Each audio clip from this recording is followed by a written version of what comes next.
নমস্কার, your internet school চ্যানেলে তোমাদের সকলকে স্বাগত। তো আজকে আমরা ক্লাস 8-এর কোশ্চেন ব্যাংকের মডেল সেট 14 এইটার আমরা সলিউশন করব। তো চলো শুরু করা যাক। তো প্রথম প্রশ্ন বলেছে 1-এর 3 ও 3-এর মধ্যে দুটি মূলদ সংখ্যা লেখো। 1-3 আর 3-5 এই দুটোর লসাগু করলে হয় 15। তাহলে হচ্ছে 3-এর সঙ্গে 5 গুণ করলে নিচে পাচ্ছি 15, আর ওপরে 1-এর সঙ্গে 5 গুণ করলে পাচ্ছি হচ্ছে 5। তাহলে হচ্ছে 5/15, আর 3-এর 5 করলে হচ্ছে 5 × 3 × 3 × 3, তার মানে 9-এর 15। তাহলে 1-3 আর 3-5 মধ্যে দুটো মূলদ সংখ্যা আমরা কি লিখতে পারি?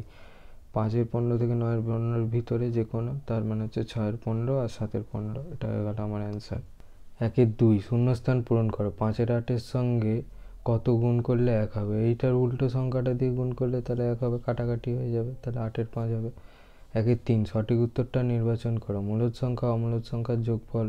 অপশান এ মূলদ, অপশান বি অমূলদ, অপশান সি উভয়, অপশান ডি মিশ্র। সঠিকটা হবে অপশান বি অমূলদ। 1-4 a + 1/a = -1 হলে a কিউবের মান কত? a + 1/a = -1, তাহলে a² + 1 / a = -1, তাহলে a² + 1 = -a² + a + 1 = 0, তাহলে a - 1 × a² + a + 1 = 0 × -1 উভয় পক্ষে a - 1 দিয়ে গুণ করেছি, তাহলে a³ - 1³ = 0, তাহলে a³ = 1, তাহলে a কিউবের মান হচ্ছে 1। এটা হয়ে গেল আমার অ্যান্সার। 5 সঠিক উত্তরটা নির্বাচন করো। x + 1/x = 4 হলে x² + 1/x² কত? Option A 16, option B 24, option C 14, option D 18। 1-5 x + 1/x = 4, তাহলে x + 1/x² = 4² - 2 × x × 1/x × 1/x² = 16, তাহলে x² - 2 + 1/x² = 16, তাহলে x² + 1/x² = 16 - 2, তাহলে x² + 1/x² = 14। তাহলে সঠিক উত্তরটা হবে আমার অপশান সি 14। এটা হয়ে গেল আমার অ্যান্সার। 6 সঠিক উত্তরটা নির্বাচন করা। আয়তক্ষেত্রের দৈর্ঘ্য দ্বিগুণ করলে ক্ষেত্রফল হয়। অপশান এ অর্ধেক, অপশান বি 4 গুণ, অপশান সি দ্বিগুণ, অপশান ডি 3 গুণ। দৈর্ঘ্য = x, প্রস্থ = y, তাহলে ক্ষেত্রফল হবে xy। দুগুণ করলে হয় দৈর্ঘ্য হবে হচ্ছে 2x আর প্রস্থ হবে হচ্ছে y, তাহলে ক্ষেত্রফল হচ্ছে 2xy। তাহলে 2xy / xy = 2, তাহলে ক্ষেত্রফল কত হচ্ছে? দ্বিগুণ হচ্ছে, তাহলে অপশান সি হবে রাইট। 1-7 দুটি স্থূলকোণ পরস্পর সম্পূরক হতে পারে কিনা লেখো। উত্তরটা হবে পারে না। দেখে নাও, আমার স্থূলকোণ মানে কি? স্থূলকোণ মানে 90 ডিগ্রির চেয়ে বেশি হবে, 180 ডিগ্রির চেয়ে কম হবে, তাহলে 91 + 91 = 182 ডিগ্রি, তার মানে সম্পূরক কোণ হতে পারে না। 1-8 পাশের জ্যামিতিক চিত্র থেকে x এর মান নির্ণয় করো। চিত্রটা দেখে নাও। x degree + 80 degree + x degree = 180 degree, তাহলে 4x ডিগ্রি = 180 ডিগ্রি - 80 ডিগ্রি, তাহলে 4x ডিগ্রি = 100 ডিগ্রি, তাহলে x ডিগ্রি = 25 ডিগ্রি, তার মানে x এর মান হচ্ছে 25 ডিগ্রি। এটা হয়ে গেল আমার অ্যান্সার। 9 সঠিক উত্তরটা নির্বাচন করো। পাইচিত্রের প্রতিটি তথ্যকে প্রকাশ করে একটি। অপশান এ বৃত্তচাপ, অপশান বি বৃত্তাংশ, অপশান সি কোণ, অপশান ডি বৃত্তকলা। সঠিকটা হবে অপশান ডি বৃত্তকলা। প্রদত্ত সংখ্যা দুটির মধ্যে 5টি মূলদ সংখ্যা লেখো। -4-3 ও 3-7। তাহলে -4-3 আর 3-7, তার মানে 3 আর 7-এর আমি লসাগু করবো, তাহলে 21 হলো। তাহলে হচ্ছে -4-3 সঙ্গে 7 গুণ করবো, তাহলে -4 × 7, আর নিচে -3 × 7, তার মানে -28/21, আর 3-7, তার মানে 7-এর সঙ্গে আমি 3 গুণ করবো, 3 × 3 × 7 × 3, তার মানে 9-21, তার মানে 5টি মূলদ সংখ্যা কী হবে? 21 থেকে -28/21-এর ভিতরে, তাহলে 8-21, 7-21, 6-21, 5-21, 4-21। এটা হয়ে গেল আমার অ্যান্সার। 2-2 ভাগফল ও ভাগশেষ নির্ণয় করো। x³ - x² - 8x - 13 / x² + 3x + 3। আমি কি লিখতে পারি? x³ - x² - 8x - 13 কে x² + 3x + 3 দিয়ে ভাগ করবো। তাহলে আমার x-এর কিউব বোঝানোর জন্য আমাকে কত গুণ করতে হবে? x গুণ করতে হবে, তাহলে x-এর কিউব করতে পারি কি 3x² + 3x।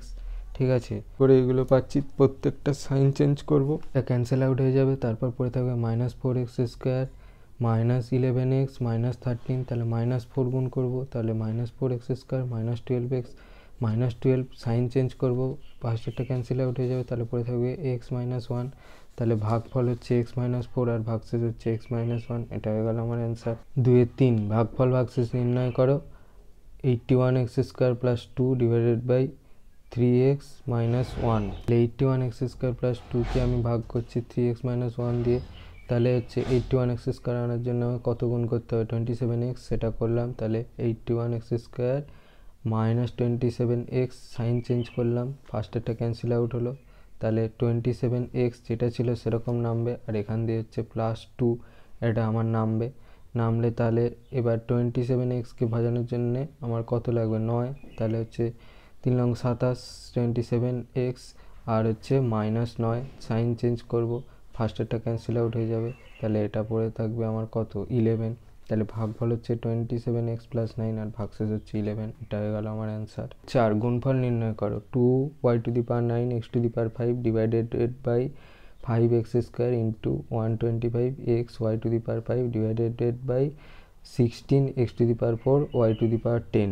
তাহলে 2y to the power 9 x to the power divided by 5x square into 125x y to the power 5 divided by 16x4 y to the power 10, তাহলে এটা কাটাকাটি করলে আমার পড়ে থাকছে 25y to the power 4 divided by 8, এটা হয়ে গেল আমার অ্যান্সার। 5 সরল করো, a square into b square minus C square plus b square into c square minus a square plus c square into a square minus B square, তাহলে a square into b square minus C square plus b square into c square minus a square plus c square into a square minus B square লিখলাম, লিখে গুণ করলাম, তাহলে a square B square minus a square C square, B এর সঙ্গে এটা গুণ হবে, B square C square minus B square square, C এর সঙ্গে এটা গুণ হবে, C square square minus C square B square, সব কটা কেটে গেল, তাহলে অ্যান্সার কত হবে 0।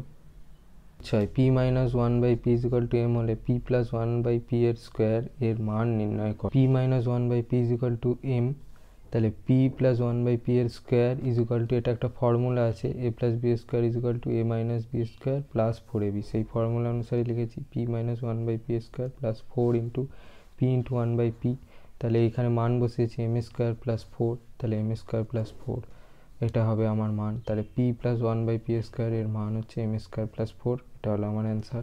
এ plus b is equal to 5 a minus b is equal to 1 হলে সূত্রের সাহায্যে দেখাও যে 8ab into a square plus b square is equal to 624 plus b is equal to 5 a minus b is equal to 1, তাহলে বাম পক্ষ বলে 2কে নিলাম, 8ab into a square plus b square, তাহলে 4ab into 2 into a square plus b square, তাহলে a plus B এর whole square minus এ minus b এর হোল স্কোয়ার ইন্টু এ প্লাস বি এর হোল স্কোয়ার প্লাস এ minus b এর whole square, এটা হচ্ছে একটা formula, তাহলে 5 স্কোয়ার মাইনাস 1 স্কোয়ার আর 5 square plus 1 square মান বসিয়ে পেয়েছি, তাহলে 25 মাইনাস 1 25 প্লাস 1, তাহলে 24 ইন্টু 26 ইজিক্যাল টু 624, তাহলে বাম পক্ষ সমান ডান পক্ষ প্রুভড হয়ে গেল। 8 অজন্তা হাউসিং কমপ্লেক্সের বর্গক্ষেত্রাকার পার্কের বাইরের চারিদিকে 3 মিটার চওড়া একটা রাস্তা আছে, রাস্তা সমেত পার্কের পরিসীমা 484 মিটার হলে রাস্তাটির ক্ষেত্রফল কত? পার্কের দৈর্ঘ্য x মিটার, রাস্তা সমেত পার্কের দৈর্ঘ্য x প্লাস 3 ইন্টু 2 মিটার, তাহলে x প্লাস 6 মিটার, তাহলে রাস্তা সমেত পার্কের পরিসীমা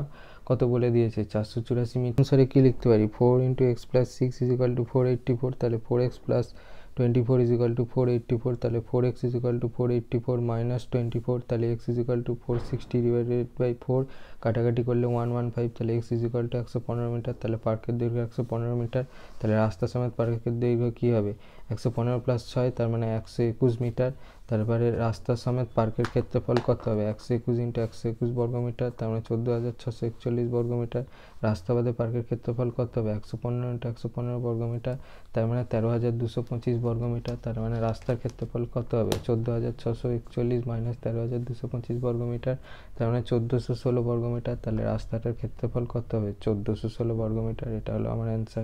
এ cube minus 9b cube minus 3ab into a minus b cube minus 9b cube minus 3ab into a minus b, তাহলে a cube minus b cube minus 8b cube minus 3ab into a minus b, তাহলে a cube minus b cube minus 3ab into a minus b minus 2b এর whole cube, তাহলে এটা হচ্ছে আমার formula a cube minus b cube minus 3ab into a minus b, সেখান থেকে আমরা কী লিখতে পারি এ মাইনাস বি এর হোল কিউব, সেটাই লিখেছি এ মাইনাস বি এর হোল কিউব মাইনাস 2b এর হোল কিউব, তাহলে a cube minus b cube এটা আবার ফর্মুলায় পড়বে a minus b minus 2b a minus B square plus 2b into a minus b plus 2b এর whole square, তাহলে a minus b minus 2b, সেখান থেকে আমি লিখতে পারি a square plus b square minus 2ab plus 2ab minus 2b square plus 4b square, তাহলে সেখান থেকে লিখতে পারি a minus 3b a square plus b square minus 2b square plus 4b square, তাহলে সেখান থেকে লিখতে পারি a minus 3b a square plus b square plus 2b square, তাহলে এ মাইনাস 3b এখান থেকে লিখতে হবে প্লাস 3b স্কোয়ার, এটা হয়ে গেল আমার answer. 2 64ax square minus 49a into X minus 24 এর whole square. 64ax square minus 49a into X minus 24 square, তাহলে সেখান থেকে লিখতে পারি a into 64x square minus 49 into X minus 24 square, তাহলে সেখান থেকে লিখতে পারি 8x এর whole square minus 7 into X minus 24 এর হোল স্কোয়ার, তাহলে সেখান থেকে লিখতে পারি a into 8x plus 7 into X minus 24 আর 8x minus 7 into X minus 24, তাহলে সেখান থেকে লিখতে পারি 8x plus 7x minus 168 into X minus 7x plus 168, তাহলে সেখান থেকে লিখতে পারি into x minus 168 into X plus 168, এখান থেকে আবার 3 কমন যায়, তাহলে 3a into 5x minus 56 into X plus 168, এটা হয়ে গেল আমার অ্যান্সার। অষ্টম শ্রেণীর দুটি বিভাগের ছাত্রছাত্রীরা অবসর সময়ে কী কী পছন্দ করে তার একটা তালিকা দেওয়া হলো। পছন্দের বিষয় গান, কবিতা, নাচ, নাটক, ছবি আঁকা। এর সংখ্যা 20, 25, 27, 28, 20। পছন্দের বিষয়গুলো লিখে নিলাম গান, কবিতা, নাচ, নাটক, ছবি আঁকা। ছাত্রছাত্রীর সংখ্যা দেওয়া আছে 20, 25, 27, 28, 20। ভগ্নাংশে করলে কী হয়, সবগুলো যোগ করে সেই সংখ্যা দিয়ে ভাগ, এইটা যোগ করলে 120 হচ্ছে, তাহলে প্রত্যেকটার সঙ্গে 120 ডিভাইড করে দিলাম। কেন্দ্রীয় কোণ বের করতে গেলে কী করতে হবে, ভগ্নাংশের সঙ্গে 360 দিয়ে গুণ, প্রত্যেকটার সঙ্গে পেরিয়েছি, তাহলে সেখান থেকে গানের বেরিয়েছে 60, কবিতার বেরিয়েছে 75, নাচের বেরিয়েছে 81, নাটকের বেরিয়েছে 84 আর ছবি আঁকার বেরিয়েছে 60 ডিগ্রি। এবার এটাকে আমরা পাইচিত্রে প্রতিস্থাপন করব। আর আমরা এটাকে পাইচিত্রে প্রতিস্থাপন করেছি। পাইচিত্রে সবসময় পেন্সিলে আঁকবে, ডিগ্রিগুলো ঠিকঠাক করে দেবে, বিভাগগুলো ভিতরেও লিখতে পারো বাইরেও লিখতে পারো, আর সবশেষে পাইচিত্র আঁকার পরে এরকম পাইচিত্র বলে লিখে দেবে। তো আমি একটা মডেল তৈরি করেছি, উপকরণ কেনার খরচের তালিকা তৈরি করলাম, তালিকা থেকে পাইচিত্র অঙ্কন করো। উপকরণ আর্ট পেপার, স্কেচ পেন, কাঁচি, রঙিন ফিতে, পিচবোর্ড। খরচ টাকায় 9, 12, 2.5, 6 আর 8। তাহলে উপকরণগুলো লিখে নিলাম, আর্ট পেপার, স্কেচ পেন, কাঁচি, রঙিন ফিতে, পিচবোর্ড। খরচ এখানে টাকায় দেওয়া আছে 9, 12, 2.5, 6 আর 8। এই সবগুলো যোগ করে 7.5, তাহলে ভগ্নাংশে করতে পারে সেই সংখ্যা দিয়ে যেটা টোটালটা হয়েছে সেটা ডিভাইড। কেন্দ্রীয় কোণ করতে গেলে ভগ্নাংশের সঙ্গে 360 গুণ, প্রত্যেকের সঙ্গে করেছি। করার পর এখানে প্রত্যেকটার ক্যালকুলেশন করেছি। এই অঙ্কটা পয়েন্টে আছে, এই অঙ্কটা সেই জন্য একটু ঝামেলাদার অঙ্ক, তোমরা ঠিকঠাক করে ক্যালকুলেশন করবে। তাহলে প্রথমটার হবে 86.4 ডিগ্রি, সেকেন্ডটা হবে 115.2 ডিগ্রি, থার্ডটা হবে 24 ডিগ্রি, ফোর্থটা হবে 57.6 ডিগ্রি আর ফিফথটা হবে হচ্ছে 76.8 ডিগ্রি। এবার এটাকে আমরা পাইচিত্রে প্রতিস্থাপন করব। এবার আমরা এটাকে পাইচিত্রে প্রতিস্থাপন করেছি। পাইচিত্রে সবসময় পেন্সিলে আঁকবে, ডিগ্রিগুলো ঠিকঠাক করে দেবে, প্রত্যেকটা বিভাগ ভিতরেও লিখতে পারো বাইরেও লিখতে পারো, আর হচ্ছে আঁকার পরে পাইচিত্র বলে এরকম লিখে দেবে। চিত্র থেকে XYZ এর মান নির্ণয় করো। ছবিটা দেখে নাও। সরলরেখাংশ এ ও বি অনুসারে কি লিখতে পারি, 80 degree plus x degree plus 35 degree is equal to 180 degree. তাহলে সেখান থেকে কী লিখতে পারি, x degree plus 80 degree is equal to 180 degree minus 35 degree, তাহলে x degree is equal to 145 degree minus 80 degree, তাহলে x degree is equal to 65 degree, তাহলে x ডিগ্রির মান বেরিয়ে গেল 65 ডিগ্রি। আবার হচ্ছে সরলরেখাংশ COD অনুসারে degree plus 80 degree plus 65 degree is equal to 180 degree, তাহলে সেখান থেকে লিখতে পারি y degree plus 80 degree is equal to 180 degree minus 65 degree, তাহলে সেখান থেকে লিখতে পারি y degree is equal to 115 degree minus 80 degree, তাহলে সেখান থেকে লিখতে পারি y degree is equal to 35 degree, তাহলে y ডিগ্রির মান বেরিয়ে গেল 35 ডিগ্রি। আবার সরলরেখাংশ COD অনুসারে কী লিখতে পারি, z degree plus 30 degree plus 35 degree is equal to 180 degree, তাহলে সেখান থেকে লিখতে পারি z degree plus 30 degree is equal to 180 degree minus 35 degree, তাহলে z degree is equal to 145 degree minus 30 degree, তাহলে z degree is equal to 115 অর্থাৎ 115 degree. তাহলে আমি তিনটে ডিগ্রি মান পেলাম, x সমান 65, y সমান 35 আর z সমান 115। এটা হয়ে গেল আমার অ্যান্সার। যদি ভিডিওটা ভালো লেগে থাকে তাহলে ভিডিওটাকে অবশ্যই লাইক করো আর আমাদের চ্যানেলটাকে অবশ্যই সাবস্ক্রাইব করে দিও। এই ধরনের ভিডিও নোটিফিকেশান চটজলদি পেতে চ্যানেলটাকে সাবস্ক্রাইব করার পাশাপাশি পাশে থাকা বেল আইকনে গিয়ে অবশ্যই ক্লিক করে দিও, যাতে করে ভিডিও আপলোড করার সাথে সাথেই তোমরা তার নোটিফিকেশান পেয়ে যাও। তো আজকের মতো ভিডিওটা এই পর্যন্তই, দেখা হচ্ছে পরবর্তী ভিডিওতে।